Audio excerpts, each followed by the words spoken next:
Alors guys, nous allons revenir sur les déclarations d'après-match de Ten Hag, Onana, Leniero et nous allons un peu décortiquer bien sûr l'actualité du club.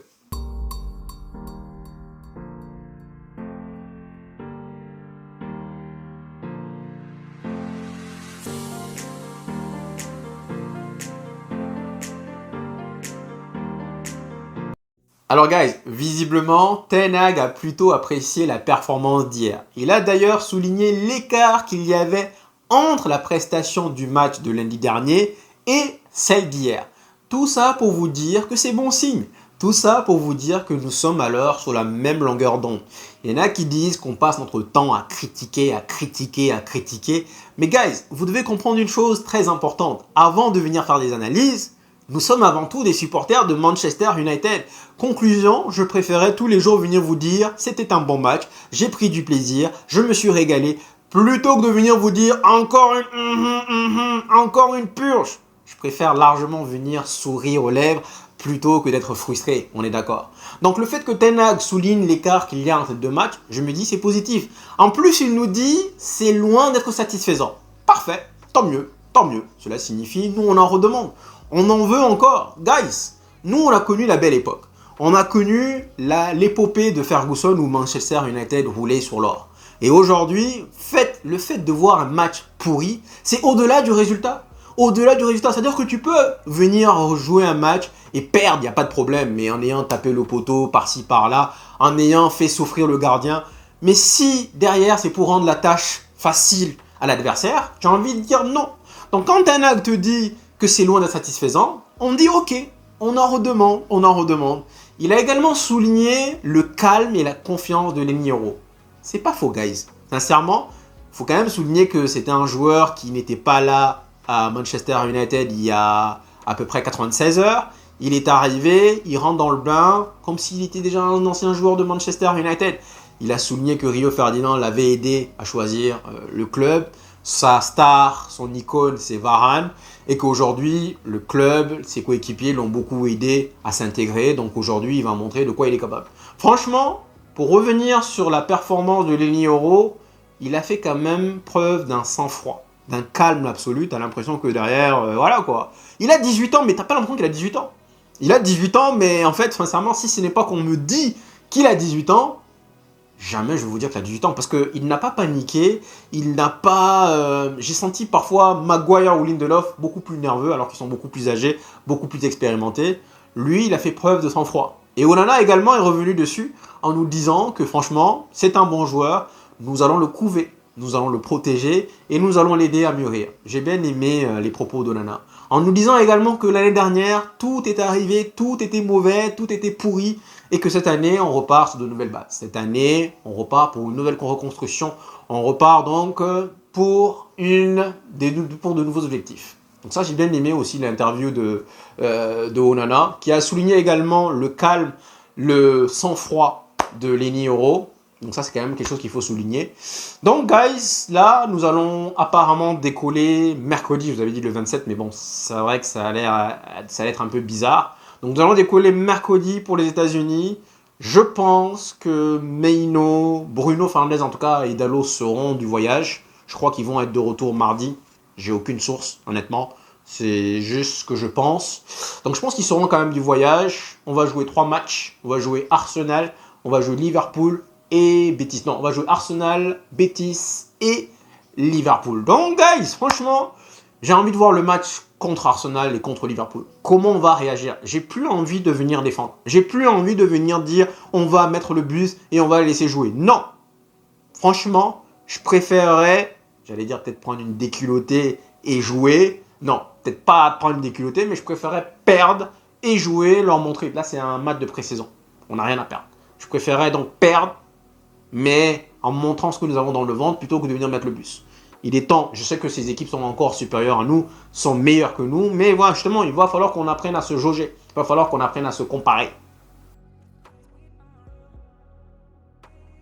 Il semblerait que McTominay, Anthony et Maguire n'étaient pas assez fit pour pouvoir faire le déplacement. De son côté, Rashford a apparemment un minuscule, tiny, léger petit bobo ce qui l'aurait empêché de faire le déplacement en Écosse.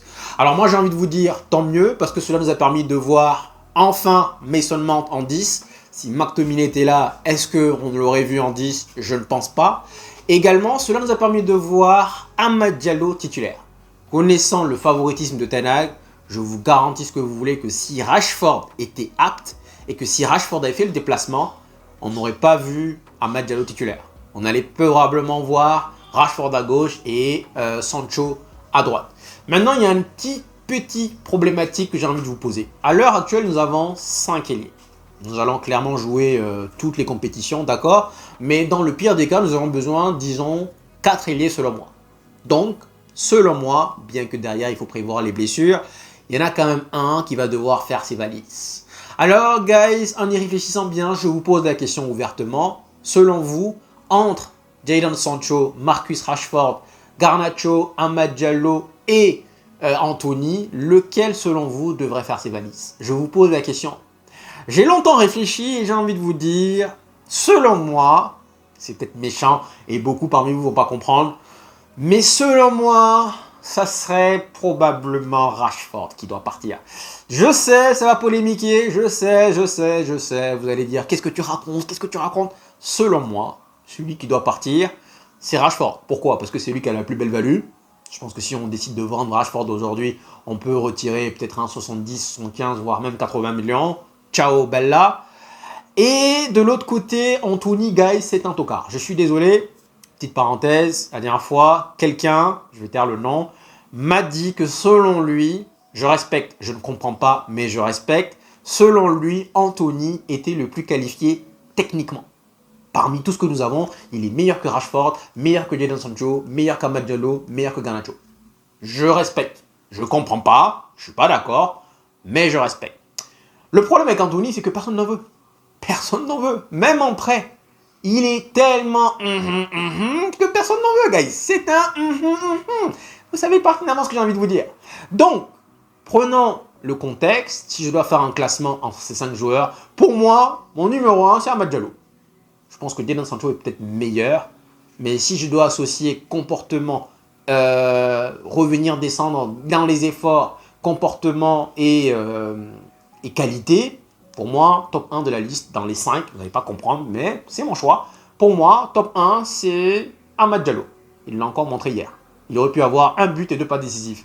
Si Whitley cadre ou si Jadon Sancho décide juste de se concentrer le minimum un chouïa, ça c'est un but garanti. Donc pour moi, c'est Amad Diallo. Ensuite, là je dirais Jadon Sancho. Mais Jadon Sancho, ce qui me dérange, c'est le côté comportement. C'est le côté je suis trop à l'aise, je suis techniquement loti, je peux faire ce que je veux. Voilà, il ne donne pas les mêmes efforts que Amad Diallo. Amad Diallo, on sent qu'il a faim. On sent qu'il a faim, il veut réussir, il veut casser la baraque. Jadon Sancho, il se dit que je suis bon. Un peu, quelque part, quelqu'un qui se repose sur ses acquis. C'est ma perception. Donc je dirais Jadon Sancho. Jadon Sancho est meilleur que Garnacho. Garnacho a la même envie, la même niaque que Amad Diallo, mais il est moins intelligent et prend les moins bonnes décisions que Jadon Sancho et Amad Diallo. Donc normalement, selon moi, si on met de côté le côté comportement de Jadon Sancho, du fait que je vous ai dit qu'il fallait qu'il parte, maintenant, qui suis-je? Le club a décidé de lui donner une deuxième chance, donc on va lui donner une deuxième chance. En termes de performance, j'irai honnêtement, je vais démarrer la saison City, Fulham, avec Sancho à gauche et Amad Diallo à droite. Ten Hag nous a dit d'ailleurs qu'Amad Diallo pouvait jouer partout. Donc ça veut dire à quel point normalement il va compter sur lui cette saison. Il peut jouer à gauche, il peut jouer 10, il peut jouer 9, il peut jouer partout. Ça c'est ce que Ten Hag nous dit. Donc ça c'est plutôt bon signe. Maintenant, si on resuit donc la logique, pour moi, les 3 joueurs, c'est les 3 là. Le 4e choix serait Rashford. Je sais que Rashford est meilleur que Garnacho.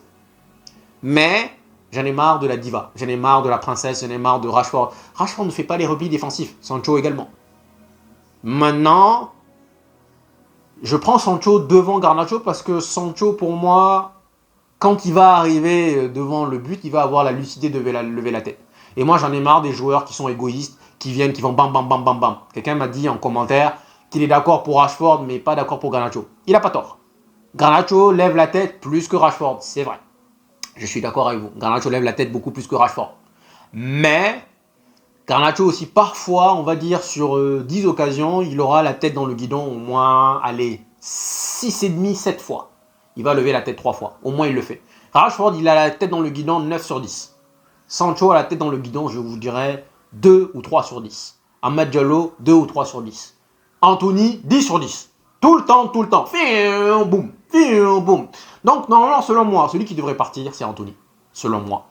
Mais le problème qui se pose avec Anthony, c'est que personne n'en veut.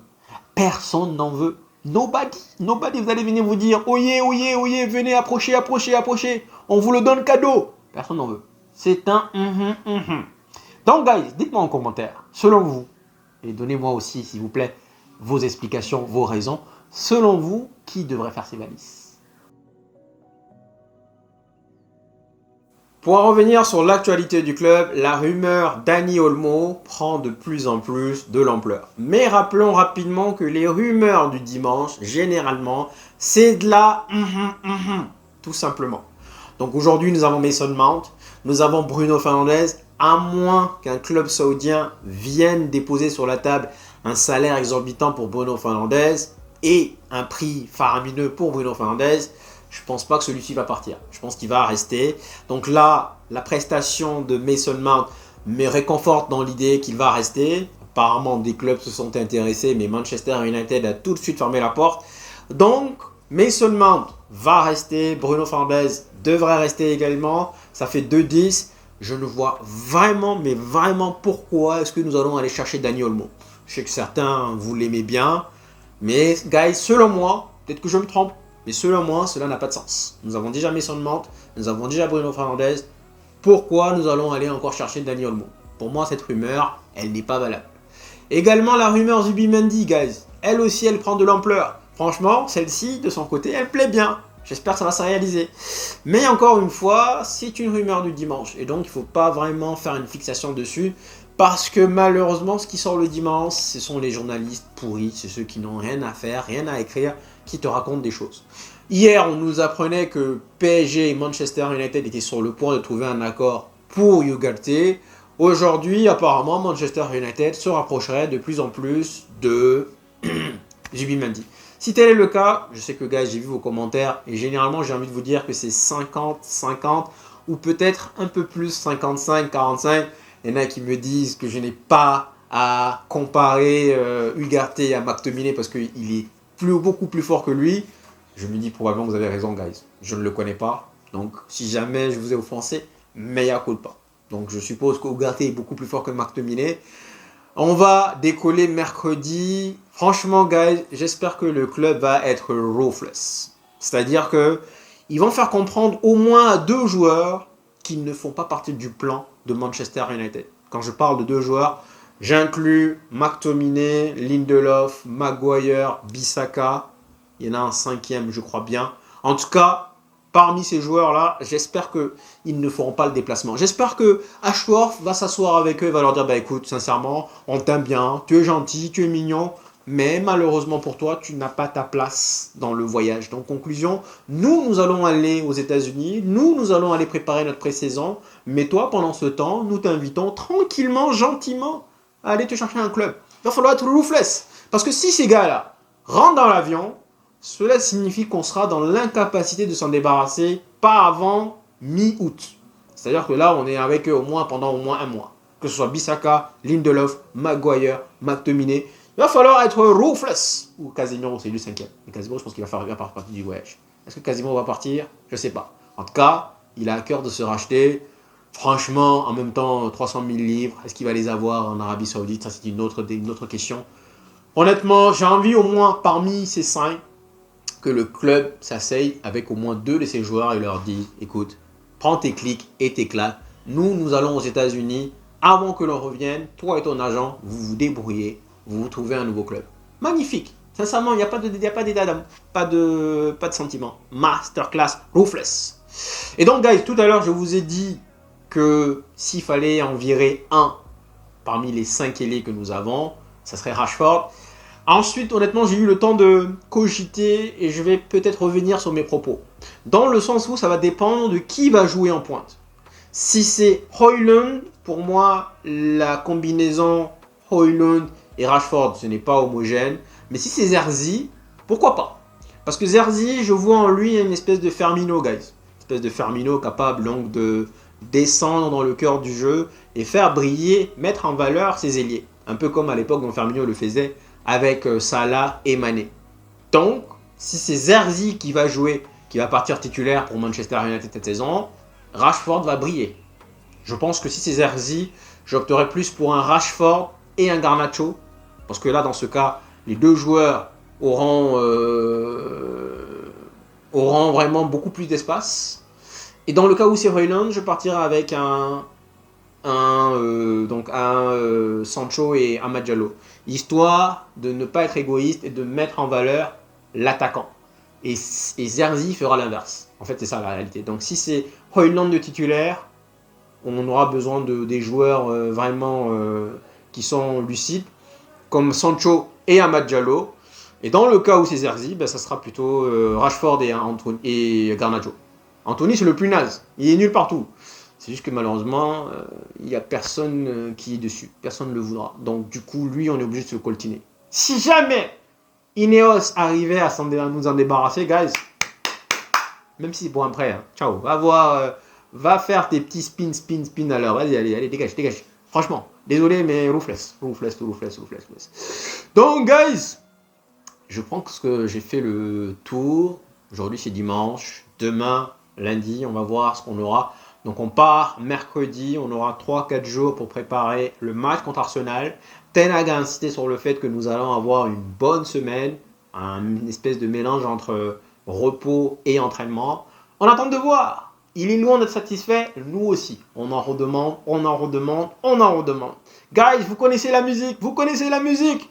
Bienvenue. Et donc, je vous dis... Bienvenue, je suis en train de me perdre. Et donc, je vous dis merci d'être arrivé jusqu'ici quand même. Merci, guys. Et donc, prenez soin de vous, prenez soin de vos familles. Bienvenue également. Et je vous dis à la prochaine. Ciao.